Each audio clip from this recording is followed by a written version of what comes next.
আপনারা সবাই ঐক্যবদ্ধ থাকবেন, মুনাফিকদের ব্যাপারে সতর্ক থাকবেন। কারণ মুনাফিক সে দুশ্মন চেনা যায়, মুনাফিক চেনা যায় না। মুনাফিকদের ব্যাপারে সতর্ক থাকবেন।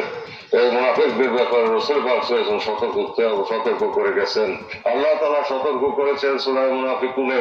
এবং এই মুনাফিকরা যুগে যুগে কালে কালে এইভাবে সত্যের পথে বাধা সৃষ্টি করেছে, ভিতরে বিভ্রান্তি সৃষ্টি করে এই শয়তানের ওয়াসওয়াসা প্রবেশ করায়া মুসলমানদের এবং সত্যান্বেষী মানুষদেরকে, আল্লাহ পথের মুসাফিরদেরকে ছিন্ন ভিন্ন করতে চেয়েছে।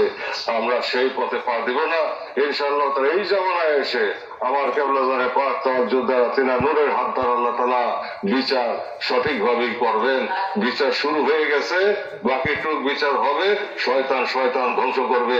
আপনারা আল্লাহু আকবার ধ্বনি দিয়ে, বিশ্বলি খাজা ফরিদপুরি ধ্বনি দিয়ে আপনারা রাষ্ট্র দখল করবেন, দেশ দখল করবেন। দেশ থেকে দেশান্তর আপনাদের পদতলে আল্লাহ তাআলা দান করবেন আমার কেবলাজানে নূরের হাত দিয়ে।